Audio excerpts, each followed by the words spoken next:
পয়েন্টের পক্ষ থেকে শুভকামনা। আশা করি ভালো আছেন।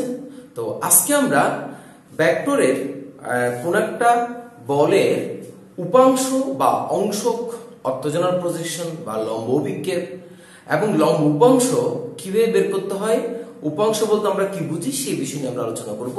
তো তার আগে এমনকি আমরা বলের সাইন সূত্র আলোচনা করব। এখন তার আগে আমাকে জানতে হবে কয়েকটা প্রপার্টি। সেটা হচ্ছে ভেক্টরের প্রপার্টি, সেটা হচ্ছে ভেক্টরের ধর্ম। সেটা হচ্ছে ভেক্টরের ধর্ম হচ্ছে একটা হচ্ছে শিফটিং প্রপার্টি আর একটা হচ্ছে স্কেলিং প্রপার্টি। তো ভেক্টরের ধর্মের মধ্যে দুইটা বিষয়, দুইটা প্রপার্টি, দুইটা ধর্ম। একটা হচ্ছে শিফটিং প্রপার্টি আর একটা হচ্ছে স্কেলিং প্রপার্টি। তো ভেক্টরের শিফটিং প্রপার্টি কোনটা? সেটা হচ্ছে মনে করেন একটা ভেক্টর, ঠিক আছে, এইটা একটা ভেক্টর, মনে করেন এটা হচ্ছে একটা এ ভেক্টর, ঠিক আছে। তো এই এ ভেক্টর এখন কোন দিকে যাচ্ছে? এই যে এদিকে। আমি যদি এই এ ভেক্টরটা মনে করেন এটা যদি পশ্চিম দিক হয় আর এটা হচ্ছে কি পূর্ব দিক, ঠিক আছে, ইস্ট, ঠিক আছে ভেক্টরটা। তো এই ভেক্টরটা দেখা যাচ্ছে এ ভেক্টরটাকে আমি চাইলে শিফটিং করে এই দিকে আনতে পারবো, লড়াইতে পারবো, ঠিক আছে, শিফটিং করে সমান্তরালে, ঠিক আছে। এইটাকেও আমি এ ভেক্টর বলতে পারবো। কিন্তু কথা হচ্ছে কিভাবে বললাম, অর্থাৎ দুইটা ভেক্টর কখন সমান হয় আগে সেটা একটু দেখি। মনে করেন এইটা একটা ভেক্টর, এটা একটা ভেক্টর, আমি ধরে নিচ্ছি সেটা হচ্ছে A B vector. Terminal point এদিকে, টার্মিনাল পয়েন্ট ইনিশিয়াল পয়েন্ট এদিকে, টার্মিনাল পয়েন্ট এদিকে, ঠিক আছে। তো এটা হচ্ছে আদি বিন্দু, এটা হচ্ছে প্রান্ত বিন্দু, এ বি একটা ভেক্টর। আবার এখানে সিডি একটা ভেক্টর। আমি যদি বলি এখানে এ বি ইকুয়াল টু হচ্ছে 5, সিডি ইকুয়াল টু হচ্ছে 5, তার মানে এখানে এ বি এবং সিডি মানে সমান, ওরা মানে সমান, ঠিক আছে। আবার A B vector A B সমান্তরাল এখানে সিডি, তাহলে এবং এ বি ভেক্টর যেদিকে সিডি ভেক্টর ও সেদিকে, তাহলে দুইটা ভেক্টর কখন সমান হয়?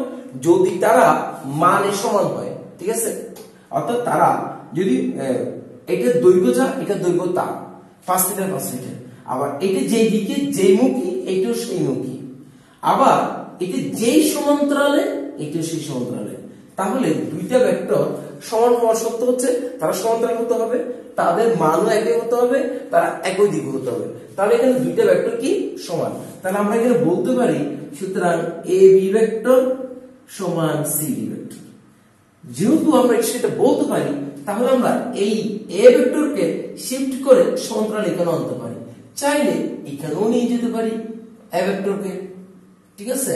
তার মানে আমি বুঝাতে চাচ্ছি, মনে করে এই রেখার উপরে এটা একটা ভেক্টর, সেই ভেক্টরটা হচ্ছে পি, ঠিক আছে। তো এর সমান্তরাল করে এই পি ভেক্টরটাকে আমি চাইলে দিকে আনতে পারবো, এই পি ভেক্টরটাকে, ঠিক আছে, এইখানে আনতে পারবো। কিভাবে আনতে পারবো? কারণ এইটার যেদিকে, এই পি ভেক্টরটা যেদিকে মুখ করছে এইটাও সেদিকে, এই ভেক্টরটাও সেদিকে মুখ করছে, এবং কি এইটার মান যতটুকু এইটার মানও ততটুকু, এবং এটার মানও সমান, দিকেও সমান, এবং এইটার সমান্তরাল এটা। তাহলে এই পি ভেক্টরকে শিফট করে সমান্তরাল আমি এখানে আনতে পারবো। অর্থাৎ সমান্তরালে একটা ভেক্টরকে কি করা যায়? শিফট করা যায়, অর্থাৎ পরিবর্তন করা যায়, শিফটিং। এইকে সমান্তরাল এখানে আনতে পারবে। এই যে এই ভেক্টরের সমান্তরাল আমি এটাকে এখানে নিয়ে আসতে পারবো, এই ভেক্টরের সমান্তরাল যেহেতু এটাকে এই ভেক্টরে নিয়ে আসতে পারবো। কেন? কারণ দুইটা যদি মানে সমান হয়, দিকে সমান হয়, সমান্তরাল হয়, তাহলে ভেক্টর দুইটা সমান। তাহলে আমি যে কোনো একটা ভেক্টরকে তার সমান্তরালে কি করতে পারবো? ট্রান্সফার করতে পারবো। আশা করি বুঝছেন ভেক্টরের শিফটিং প্রপার্টি, ঠিক আছে। এখন আমি আলোচনা করতেছি সেটা হচ্ছে স্কেলিং প্রপার্টি। স্কেলিং প্রপার্টি বিষয়টা কিরকম? মনে করেন এইটা একটা ভেক্টর, সেটা হচ্ছে মনে করেন বি ভেক্টর, ঠিক আছে। সো এই বি ভেক্টরের এই মানটা হচ্ছে মনে করেন 5, মানে হচ্ছে 5। এই বি ভেক্টরকে আমি চাইলে এইটাও বলতে পারি, এখন বললাম না মানে সমান হতে হবে। এই বি ভেক্টরকে শিফটিং প্রপার্টির মাধ্যমে এইটাকেও আমরা বলতে পারবো, এইটাও বি ভেক্টর বলতে পারবো। কিভাবে বলতে পারবো? কারণ এটা হচ্ছে কত, এই বি ভেক্টরের মান কত? 5। আমি এখানে যদি 1 2 3 4 5, ঠিক আছে, তো আমি এটাকে 5 টুকরো করে নিলাম। সেটা হচ্ছে মনে করেন আমি এটাকে 10 টুকরা করে নিয়েছি, আপনি মনে করেন এই তো অর্ধেক, দেন 1 2 3 4 1 2 3 4 5, ঠিক আছে, দেন 1 2 3 4 5, মানে আমি কি করছি এখান থেকে এটা প্রতিটা ঘর সম যদি একক দ্বারা হয়, আমি এখানে ধরেছি 0.5 মানে হাফ, মানে এখানে আমি হাফ ধরেছি, এটাও 0.5, তাহলে এখান থেকে এটা কত হচ্ছে 1, তাহলে এখান থেকে এতটুকু হচ্ছে 1, দেন এখান থেকে এতটুকু হচ্ছে 1 1, দেন এখান থেকে এতটুকু হচ্ছে 1, দেন এখান থেকে এতটুকু হচ্ছে 1, তাহলে আমি এই বি ভেক্টর সমান এই বি ভেক্টর নিয়ে আসতে পারবো, কারণ এটা যেমন 5 ভেক্টর আমি এখানেও 5 ভেক্টর নিয়েছি, কারণ আমি প্রতিটা ঘর সমান এখানে 0.05 নিয়েছি। এটা হচ্ছে যে স্কেলিং ভেক্টর, ঠিক আছে, স্কেলিং প্রপার্টি, ভেক্টরের স্কেলিং প্রপার্টি, ঠিক আছে। তাহলে আমরা শিফটিং প্রপার্টি এবং স্কেলিং প্রপার্টি সম্পর্কে জানলাম। এখন আমরা আলোচনা করব কোন একটা ভেক্টরের অংশ বা উপাংশ বা অভিক্ষেপ, ঠিক আছে, বা ইফেক্ট বলতে আমরা কি বুঝি, যাকে অর্থোজোনাল প্রজেকশন বলে, ঠিক আছে। তো দেখি ভেক্টরের লম্ব উপাংশ। মনে করেন ভেক্টরের উপাংশ বলতে আসলে আমরা কি বুঝি, মনে করেন কোন একটা বস্তু বা আপনি কোন একটা বল, এই বলটাকে আপনি এইদিকে ফোর্স করলেন, ঠিক আছে, এইদিকে একটা এফ বল দিয়ে এটাকে কি করছেন, ফোর্স করেছেন।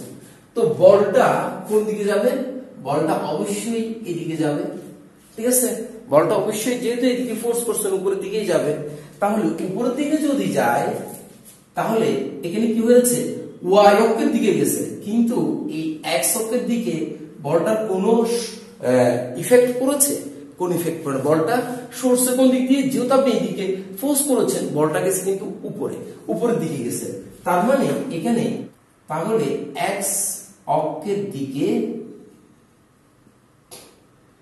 এফ বলের কোন কি নাই, ইফেক্ট নাই, মানে ওর দিকে ইফেক্ট মানে সরানো, অর্থাৎ এক্স এর দিকে কোনো কিছু, অর্থাৎ বলটা কিন্তু সরে নাই, ঠিক আছে।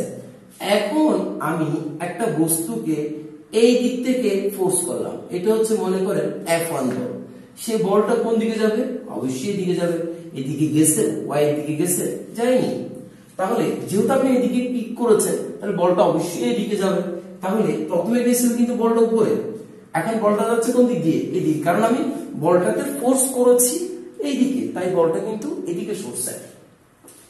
তাহলে এখানে যেমন এক্স অক্ষের দিকে এফ বলের ইফেক্ট কিন্তু শূন্য, কারণ এক্স অক্ষের দিকে বলটা সরে নাই, এখন কিন্তু ওয়াই অক্ষের দিকে বলটা সরে নাই, তাহলে এখানে আমি বলতে পারি এই চিত্রে যে ওয়াই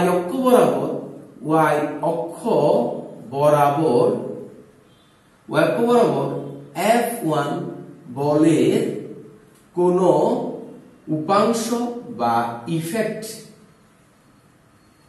নাই, মানে সরে নাই, তার মানে ইফেক্ট নাই, মানে এখানে উপাংশ, এই চিত্রে এক্স অক্ষের উপাংশ শূন্য আর এই চিত্রে ওয়াই অক্ষের উপাংশ শূন্য।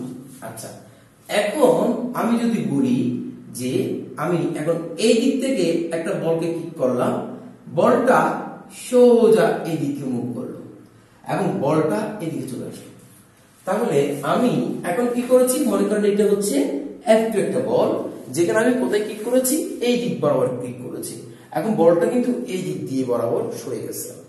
এখন যদি আমি এক্স অক্ষের কথা বলি, এই যে দিকে এবং এদিকে, এই বলটা এখানে এক্স এবং আমি যদি ওয়াই ধরি, তাহলে দেখেন তো এই যে এক্স এবং ওয়াই, এই বলটা কোন দিক দিয়ে সরছে, এই বলটা এক্স এর দিকেও সরছে আবার ওয়াই এর দিকেও সরছে, বলটা এক্স এর দিকেও সরছে ওয়াই এর দিকেও সরছে, তার মানে এখানে আমি কি বলতে পারি, এখানে আমি যদি এখানে F2 বলি, তাহলে এখানে F2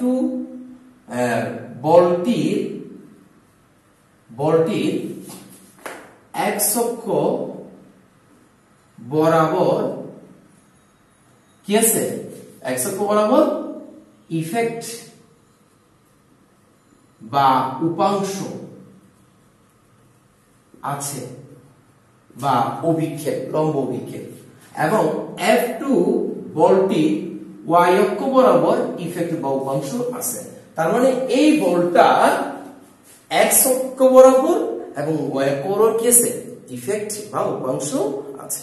বিষয়টা বুঝতে পেরেছি।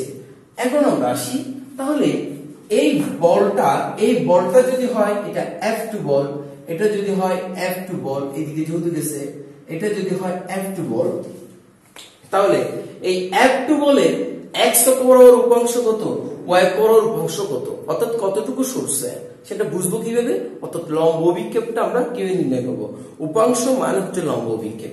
তাহলে আমরা এইখান থেকে আমরা কি করব, এখান থেকে একটা লম্ব অঙ্কন করব।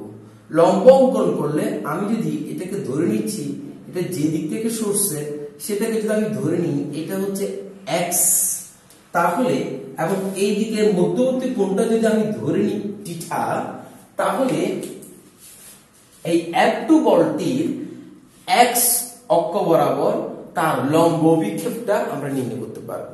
কে বলবো, এটা একটা সমকোণী ত্রিভুজ এবং এটা হচ্ছে ভূমি, এটা হচ্ছে অতিভুজ, যেহেতু এটা থিটা, তাহলে এখান থেকে এই ত্রিভুজটা যদি আমি নামকরণ করি কিছু একটা, তাহলে এখানে যেহেতু এটা লম্ব, তাহলে আমরা আশা করি অর্থোগোনাল প্রজেকশন বা লম্ব অভিক্ষেপ সম্পর্কে আশা করি আমরা আগে আলোচনা করেছি, অর্থাৎ আমরা আগে অনেক টাইমেই আমরা লম্ব অভিক্ষেপের বিষয়টা শেষ করেই তো আসছি না।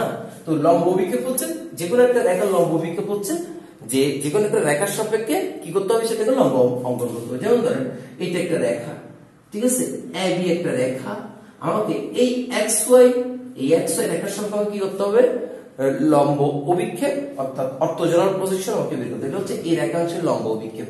কেমনে বের করবো, এখান থেকে লম্ব টানবো, এখান থেকে লম্ব টানবো, এখানে A', B' যদি নাম দিই, এটাই হচ্ছে AB রেখাংশের লম্ব অভিক্ষেপ। ওকে, তাহলে এখানে এই যে রেখা, এই রেখা F2 এর লম্ব অভিক্ষেপ হচ্ছে এই অংশটা, ঠিক আছে, তাহলে এই অংশটা হচ্ছে আমাদের কাছে লম্ব অভিক্ষেপ। সো এই x এর মানটা আমরা কিভাবে বের করতে পারি, যদি আমি এটাকে থিটা ধরি, তাহলে আমার কাছে cos θ কি দাঁড়ায়, cos θ ভূমি ভাই অতিভুজ F2, তাহলে এখান থেকে আসে আমার কাছে কি আসে, x F2 cos θ। তাহলে আমি F2 বলের x অক্ষ বরাবর উপাংশ বের করেছি, তাহলে F2 বলের উপাংশ হবে, x অক্ষ বরাবর উপাংশটা হবে যে মূল বলটা, মূল ভেক্টরটা বা মূল ভেক্টরটা, তাহলে তার যেই বা লব্ধি যেটাই বলো না কেন, যে মূল ভেক্টরের যে ভেক্টর আমরা উপাংশ বের করব সেটা সমান আমরা কি লিখবো, x ওই মূল ভেক্টর ইনটু cos তাদের মধ্যবর্তী কোণ অংশ এবং লব্ধি বলটা অর্থাৎ মূল ভেক্টরের মধ্যবর্তী কোণ একটু cos θ। আচ্ছা, এখন আমরা আসি, যদি এটা θ হয় তাহলে এইটা কত ডিগ্রি হয়, আমি যদি ধরে নিচ্ছি যে এটা যদি θ হয় এটা হবে কত, এটা এদিকে যদি আমি এদিকে লম্ব টেনে দিই, অর্থাৎ ও ওয়াই বরাবর, আমি যদি এখানে ও নামকরণ করি OX এবং OY, ও ওয়াই বরাবর মানে ওয়াই অক্ষের দিকে কতটুকু সরছে সেটা জানার জন্য আমি এটাকে যদি কি ধরি, এই যে এই অংশ, এটাকে যদি আমি ওয়াই দ্বারা ডিনোট করি, তাহলে এটা হচ্ছে ভূমি, এটা হচ্ছে অতিভুজ, তাহলে ভূমি বাই অতিভুজ। আর এটা যদি θ হয় আর এটা যদি 90 ডিগ্রি হয়, তাহলে এটা হবে 90 ডিগ্রি মাইনাস θ, ঠিক আছে। হ্যাঁ, এখানে একটা কথা আছে, আমি এখন যে কথাটা বলছি সেটা হচ্ছে একটা ভেক্টরের লম্ব উপাংশের কথা বলছি। একটা ভেক্টরের লম্ব উপাংশ অর্থাৎ লম্বাংশ তাকে কিন্তু দুইটা, এবং একটার উপর একটা অংশ আরেকটা অংশের উপর কত মধ্যবর্তী কোণ কত ডিগ্রি হতে হবে, 90 ডিগ্রি হতে হবে। যেহেতু আমি এটাকে θ ধরেছি, তাহলে এটা হবে 90 ডিগ্রি মাইনাস θ। একটা বলের অসংখ্য অংশ বা উপাংশ থাকতে পারে, কিন্তু লম্ব উপাংশ হবে কিন্তু দুইটা, ঠিক আছে। এই যে এইটা x অক্ষের সাথে যদি আমি এটা θ ধরেছি, তাহলে ওই উপাংশটা হতে হবে, যদি আমি বলছি লম্ব উপাংশ, তাহলে এটা হবে এই পুরোটা হবে 90 মাইনাস θ। তাহলে 90 মাইনাস যদি θ হয়, তাহলে আমি এখানে এই ত্রিভুজের জন্য কি করতে পারি, ও মানে আগে তো এই ত্রিভুজটা ধরেছি, এখন এই ত্রিভুজটা ধরছি, তাহলে এই ত্রিভুজ থেকে আমরা লিখতে পারি cos θ এর জায়গায় আছে 90 ডিগ্রি মাইনাস θ, ঠিক আছে। তো 90 ডিগ্রি মাইনাস যদি θ হয়, তাহলে cos 90 ডিগ্রি মাইনাস থিটা যদি হয় তাহলে হবে ভূমি বাই অতিভুজ। ভূমি হচ্ছে y এবং অতিভুজ হচ্ছে F2 বলটা। ঠিক আছে, তাহলে এখান থেকে আসে আমার কাছে এটা কত আসবে sin theta equal to y equal to f theta. আশা করি আমরা বুঝতে পারছি। So y equal to f2 sin theta. ঠিক আছে, সো আশা করি আমরা এটাকে চাইলে এভাবে লিখতে পাচ্ছি f2 cos 90 degree minus theta equal to y। তাহলে এখানেও আমি এই যে OY বরাবর, তাহলে এই বলটা এদিকে x বরাবর সরছে, y বরাবর সরছে, y তো বরাবর কতটুকু সরছে, তাহলে এই রেখার সাপেক্ষে OY এর সাপেক্ষে এই রেখার লম্ব বিক্ষেপ কিন্তু এটা। তাহলে আমরা এখন লম্ব উপাংশ কিভাবে বের করলাম, সেটা হচ্ছে যে বল লম্ব কোণ বের করব সেটা y ইকুয়াল টু যেই মূল vector f2 into sin theta. আসলে sin থিটা কোথা থেকে আসছে, আসলে f2 cos 90 degree minus theta equal to y equal two এটা জাস্ট কোয়াড্রেন্ট করেছি বলে f2 sin থিটা। ঠিক আছে, সো যদি লম্ব উপাংশ বলে তাহলে কিন্তু ঘটনা এটা। এবং আমাকে যদি একটা ভেক্টর বলছে, মনে করেন এটা একটা ভেক্টর, সেটা হচ্ছে মনে করেন p ভেক্টর, তো আমি এই রেখার সাথে আমি লম্ব উপাংশ বের করতে আছি, মনে করেন এটা হচ্ছে OX। ঠিক আছে, আপনাকে OY ধরলে এই যে কিভাবে ধরতে পারেন, এখানে মধ্যবর্তী কোণ এটা 90 ডিগ্রি হতে হবে। তাহলে আপনি যদি এটাকে থিটা ধরেন তাহলে এটা হবে কত 90 ডিগ্রি মাইনাস থিটা। ঠিক আছে, তো এখানে p বলের উপাংশ দুইটা পাওয়া যাবে, সেটা হচ্ছে p বলের উপাংশ এখানে পাওয়া যাবে যে p বলের উপাংশ আমি যদি এটাকে যদি x ধরি তাহলে এখানে x equal to p ball cos theta, y equal two p ball cos 90 degree minus theta. আসলে কিভাবে লিখছি, এখান থেকে লিখছি, এভাবে লিখছি, এইভাবে আশা করি বুঝতে পেরেছেন। তাহলে অংশ কি, উপাংশ কি, বা লম্ব উপাংশ কি, বা লম্ব অভিক্ষেপ কি, সিমিলার কথা, অর্থোজোনাল প্রজেকশন।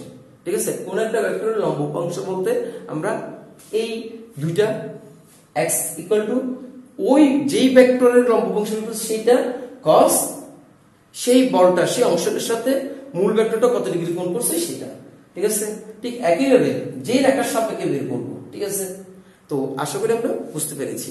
তাহলে আমরা আরো কি বুঝলাম, যে একটি ভেক্টরের লম্ব উপাংশ থাকে দুইটা, কিন্তু এমনি অংশক বা উপাংশ থাকে কিন্তু অনেক, কিন্তু লম্বাংশ বা লম্ব উপাংশ থাকে কয়টা, একটা ভেক্টরের দুইটা, একটা ভেক্টরের দুইটা লম্ব উপাংশ থাকে।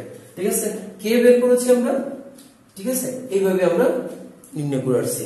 তো এখন আমরা দেখব যে বলের সাইন সূত্র আমাদেরকে কি বলেছে, অর্থাৎ কোন নির্দিষ্ট দিকে বলের উপাংশ আমরা এখন নির্ণয় করব বলের সাইন সূত্রের মাধ্যমে, যেটাকে বলের সাইন সূত্র বলা হয়। ঠিক আছে, তাহলে আমরা এখন বলের সাইন সূত্র যেটা নামে আমরা পরিচিত, আমরা এখন সেই বলের সাইন সূত্র করব, অর্থাৎ কোন নির্দিষ্ট দিকে বলের উপাংশ নির্ণয় করি আমরা, সেটা হচ্ছে সাইন সূত্রের মাধ্যমে। কিভাবে, আমরা একটা সাইন সূত্র করেছিলাম না সংযুক্ত কোণের ত্রিকোণমিতিক অনুপাতে, যদি ওইটা না দেখে থাকেন আমার সাইন সূত্রের ফর্মুলাটা, সেটা হচ্ছে সংযুক্ত কোণের ত্রিকোণমিতিক অনুপাত, সেটা হচ্ছে উচ্চতর গণিত প্রথম পত্র সপ্তম অধ্যায়ে।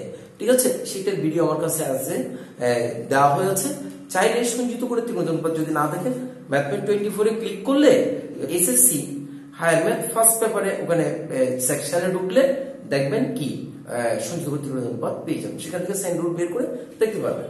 সো সাইন রুলটা আসলে কি ছিল, আর আশা করি আপনারা অনেকে পড়েছেন। তো সাইন রুলটা কি ছিল, সেটা ছিল এরকম, যে কোন একটা ত্রিভুজ, মনে করেন এটা যদি একটা ত্রিভুজ হয়, এটা যদি একটা ত্রিভুজ হয়, এটা যদি হয় এ বি সি, তাহলে এই বি সি কে আমরা এ দ্বারা ডিনোট করি, এ সি কে আমরা বি দ্বারা ডিনোট করি, এ বি কে আমরা সি দ্বারা ডিনোট করি। তো সাইন রুলটা কি ছিল, সেটা ছিল a by sin a equal to b by sin b equal to c by sin c equal to twice r হচ্ছে পরিব্যাসার্ধ r। ঠিক আছে, সো এটা আমরা ওখানে সংযুক্ত কোণ ত্রিকোণমিতিক অনুপাতে এটা কিন্তু ব্যাখ্যা করা হয়েছে এবং এটা আলোচনা করা হয়েছে। সো আমরা এখান থেকে আমরা দেখব যে কোন একটা নির্দিষ্ট দিকে বলের লম্ব উপাংশের সাথে কিসের সম্পর্ক এখানে আমরা এখন দেখবো আর কি। তো এখন আমার কথা হচ্ছে, মনে করেন একটা বল পি বল, ঠিক আছে, আরেকটা হচ্ছে কি বল, একটা পি বল একটা কি বল, ঠিক আছে। তো তাদের লব্ধি, মনে করেন একটা বস্তাকে যদি আমরা এই পি বলের দিকে এবং কি বলের দিকে টানি, তাহলে বস্তাটা নিশ্চয়ই এদিকেই তো যাবে না, এদিকে কোন একটা দিকে তো যাবে, তাহলে এটাই হবে আমার কাছে লব্ধি বল, ঠিক আছে। তো এটাই হবে আমার কাছে লব্ধি বল। আচ্ছা, সো এখন আমি এই দুইটা বলের লব্ধি বলকে আমি সাইন সূত্রের মধ্যে প্রকাশ করব, ত্রিভুজের মাধ্যমে। কিভাবে সম্ভব? এই যে কিছুক্ষণ আগে আমরা শিফটিং প্রপার্টি আর স্কেলিং প্রপার্টি যেটা ইউজ করেছি সেটার মাধ্যমে এটাকে আমরা ত্রিভুজে পরিণত করব, ঠিক আছে। একটা বস্তুকে দুইটা বল যদি ক্রিয়া করে একটা বিন্দুতে, সেই বস্তু বা বিন্দুটির লব্ধি কোন দিকে হবে, সেটা হচ্ছে এদিকে হবে। তো তাকে আমরা ধরে নিচ্ছি এই লব্ধি বলটা পি বলের সাথে করেছে আলফা অ্যাঙ্গেল, আর এটা করেছে বিটা অ্যাঙ্গেল কোন একটা নির্দিষ্ট দিকে, ঠিক আছে। সো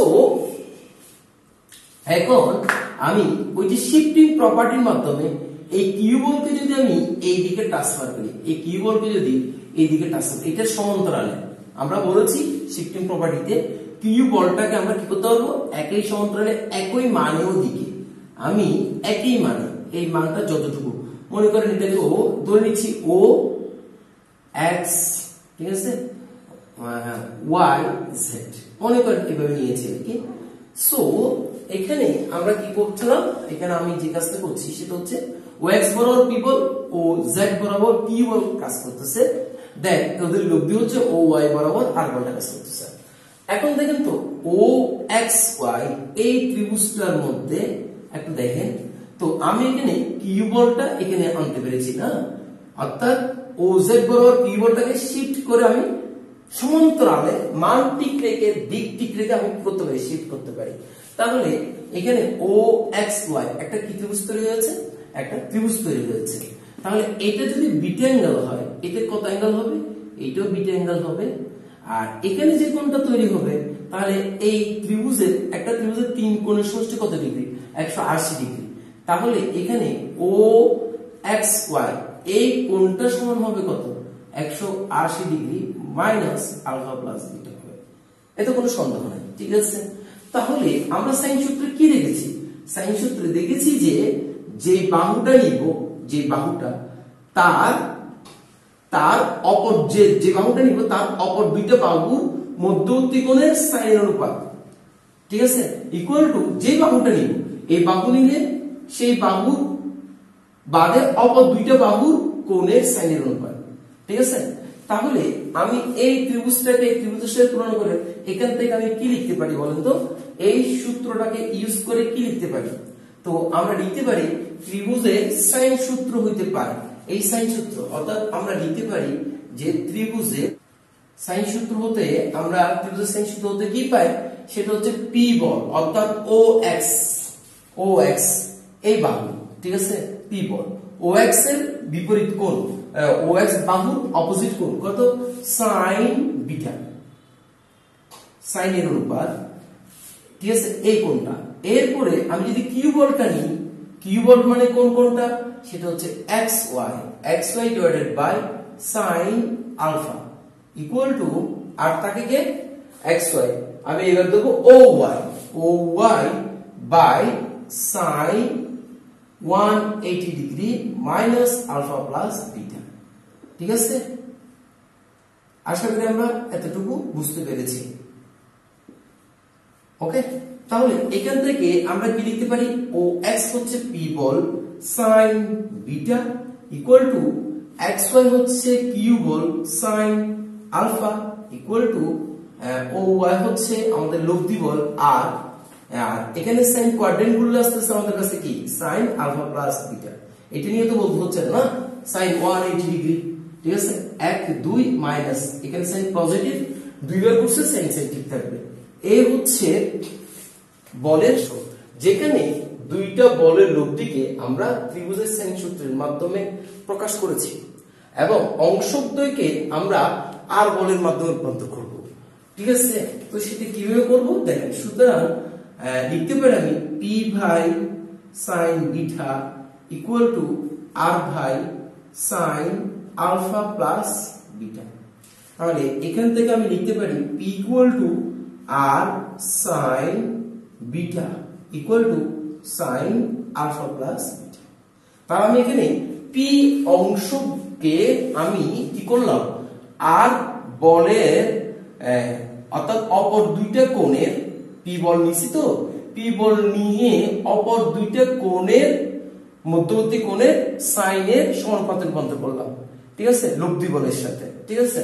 সো এখন একইভাবে আমরা এটাও লিখতে পারি না, আবার Q by sine alpha equal to R by sine alpha plus beta. এটা হচ্ছে যে কোনো দিকের জন্য, যাকে আমরা বলের সাইন সূত্র বলি আর কি। সো আর সাইন আলফা প্লাস বিটা এই আকৃতিতে পরিণত করি। সো এখন এই ফর্মুলাটা কিন্তু এইভাবে হোক আর এইভাবে হোক, আমরা এটাকে কাজে লাগাবো, এই সেই ফর্মুলাটা, ঠিক আছে, এই সেই ফর্মুলাটা আমরা কাজে লাগাবো আর কি। তো এটাকে বলের সাইন সূত্র বলা হয় আর কি। অর্থাৎ কি হয়েছে, তাহলে হয়েছে অংশদ্বয় তাদের বলে প্রত্যেকেই অন্তর্ভুক্ত কোণের কি হয়েছে, সাইনের সমানুপাতিক হয়েছে আর কি, ঠিক আছে। এখন এই বলটা যেই বস্তুটাকে আমরা টেনেছি সেটা হচ্ছে আমরা ধরে নিয়েছি এটা আলফা এবং বিটা। এখন যদি আমি এই বলটার লম্ব উপাংশ বের করতে চাই, কিছু আগে যেটা আলোচনা করেছি সেটাই, তো এটা কিরকম, সেটা হচ্ছে চিত্রটাকে যদি আমি এখন এরকম করি, সেটা হচ্ছে এরকম। এখন যে দুইটা বল নিয়ে আমি কথা বলতেছি সেটা হচ্ছে পি বল, যদি আমি লম্ব উপাংশ বের করতেছি, আর লব্ধিটা গেছে ধরে নিচ্ছি আর, ঠিক আছে। সো এটা হবে লম্ব বিক্ষেপ। দেখ আমি যদি এটাকে আলফা ধরে নিতাম আর এটা যে আমি বিটা ধরেছি, তাহলে যেহেতু আমি এখন লম্ব উপাংশ বের করতেছি, তাহলে বিটার জায়গায় এখন কি হবে 90 ডিগ্রি মাইনাস আলফা, কোন দিকে লম্ব উপাংশ বের করেছিলাম না, উপাংশ বের করেছিলাম। এখন আমরা লম্ব উপাংশ বের করতেছি এই বলটার লম্ব উপাংশ, এই দুইটা বলের আমরা কি করতেছি, লম্ব উপাংশ বের করতেছি। তাহলে আমাদের লব্ধি হচ্ছে কি আর, তা এটা হচ্ছে কি বল, কিউ বল যেটা ছিল সেটা। তো এটাকে আমরা এখন কি বল সমান্তরাল আমি এটা ট্রান্সফার করছি। তো এখন আমরা কি করতেছি, লম্বাংশ অর্থাৎ লম্ব উপাংশ বের করতেছে। সো এই ফর্মুলাটার মধ্যে এখন আমরা তাকালে হচ্ছে, এখন যদি আমরা লম্ব উপাংশ, তাহলে যেটাকে বিটা কোণ ধরেছি সেটা এখন হয়ে যাবে 90 মাইনাস আলফা, এইটাও হয়ে যাবে 90 ডিগ্রি মাইনাস আলফা। তাহলে এখানে যেটা কোণ ছিল ও এক্স ওয়াই কোণ, সেখানে এই কোণটা অর্থাৎ এখানে এই কোণটা কত হবে, আমি যদি এখন ও এক্স ওয়াই এখানে ধরি, তাহলে এখানে যদি এটাকে জেড ধরি, তাহলে এখানে কোণটা কত হবে, এখানে কোণটা হবে আমি যদি এটাকে 90 ডিগ্রি মাইনাস আলফা ধরি আর কি। সো এটা হবে 180 ডিগ্রি, এই কোণটা যাচ্ছে, তাহলে ও এক্স ওয়াই কোণটা, তাহলে 180 degree minus alpha plus 90 degree minus alpha. তাহলে আলফা কাটা নেই, তাহলে এখানে কত হবে 90 ডিগ্রি, তার মানে এটা 90 ডিগ্রি হবে, কারণ পি বল পি এবং কিউ একটার উপর কি লম্ব। সো এখানে আমি তাহলে লিখতে পারি, দেখেন তো পি ইকুয়াল টু, এখন আমি লম্ব উপাংশ বের করতেছি, একটা চিত্রের মধ্যে দেখানোর চেষ্টা করতেছে, তাহলে এখানে মধ্যে লম্ব উপাংশ হবে, তাহলে কি হবে বলুন তো, যে আর সাইন বিটা, বিটা কোনটা ছিল এটা, তাহলে বিটার জায়গায় এখন আমাদের কাছে কে, আগে যেটা বিটা ছিল এখন বিটার জায়গায় কে 90 ডিগ্রি মাইনাস আলফা, তাহলে বিটার জায়গায় এখন আমরা লিখব সাইন 90 ডিগ্রি মাইনাস কত আলফা। ওকে, 90 ডিগ্রি মাইনাস আলফা। এখন 90 ডিগ্রি মাইনাস আলফা যদি দিই, তাহলে সাইন আলফা প্লাস বিটা যেটা আসছে, সাইন এটা হচ্ছে এটার জন্য আসছে, তাহলে সেখানে আমার কাছে কি আসছে, সাইন আলফা আসছে, সাইন আলফা প্লাস বিটার জায়গায় আমার কাছে আসছে কি সাইন কত আসছে, সেখানে এই যে আলফা প্লাস বিটা কোন ও এক্স ওয়াই এর জন্য, আগে ও এক্স ওয়াই এর জন্য এই যে এখানে আমরা কত sine 180 degree minus alpha plus beta বলেছি না, সেখানে এখন আলফা প্লাস বিটার জায়গায় আমরা এটা বসাবো সেটা হচ্ছে সাইন আলফা প্লাস বিটার জায়গায় বসাবো 180 ডিগ্রি মাইনাস এই যে এটা বসাবো না, তাহলে এখান থেকে আমরা কি পেয়ে গেছি সরাসরি লিখে দিই না সাইন 90 ডিগ্রি। তাহলে সাইন যদি 90 ডিগ্রি হয় তাহলে এখান থেকে আমি সরাসরি লিখি সেটা হচ্ছে sin 90 degree equal to 1, then p equal to এখানে আর বিটার জায়গায় আসছে আমাদের কাছে 90 মাইনাস আলফা, তাহলে এখানে sin যদি ঘুরে যায় অর্থাৎ কোয়াড্রেন্ট ঘুরে তাহলে এটা হবে cos, p equal to r cos alpha. তো কিছুক্ষণ আগে আমরা সরাসরি দেখালাম না যে বলটাকে যখন ফোর্স করেছি কোণাগুনি বরাবর x অক্ষর y অক্ষ বরাবর সরছে, তখন আমরা সেই বল যে মূল ভেক্টরের উপাংশ বের করব যে দিক বরাবর, সেখানে বলেছিল যে p যে x ইকুয়াল টু ওই বল ইনটু ওই যে মধ্যবর্তী কোণ ওই বলের সাথে, ঠিক এখানে সেটাই হয়েছে কিন্তু এই লব্ধি বল বা মূল ভেক্টরের এই p বলের অংশ বের করেছিলাম p equal to r cos theta, এই যে কিছুক্ষণ আগে যেটা বলছি। এখন থিটার জায়গায় কি আছে r cos আলফা। সো একই জিনিস দেখালাম কিন্তু, ঠিক আছে, অর্থাৎ সাইন সূত্রের মাধ্যমেই দেখাচ্ছি। সো এখান থেকে তাহলে কি পাই q ইকুয়াল টু r, এখানে সাইন আলফা ছিল, ঠিক আছে, তো r sin আলফা, আলফার জায়গায় আলফা আছে, আর সাইন যেখানে আলফা প্লাস বিটা আসছে সেখানে আমাদের কাছে কি আসছে ডাইরেক্ট সরাসরি বসাইতে sin আলফা প্লাস বিটা, তাহলে সেই আলফা প্লাস বিটার জায়গায় এখন আমাদের কাছে কি sin 90 ডিগ্রি আসছে। সো এখান থেকে আমি কি পাচ্ছি, এখান থেকে আমি পাচ্ছি যে q equal to r sin alpha, যেটা আমরা কিছুক্ষণ আগে পেয়েছি। তাহলে আমরা এখানে দুইটা উপাংশ পেলাম আর কি। তো যেটাকে এটা হচ্ছে যে আণবিক উপাংশ, যেহেতু p বল আণবিকের দিকে, আর এটা হচ্ছে উলম্ব উপাংশ, তাহলে এটা হচ্ছে আনুভূমিক উপাংশ আর এটা হচ্ছে উলম্ব উপাংশ। ক্লিয়ার আশা করি।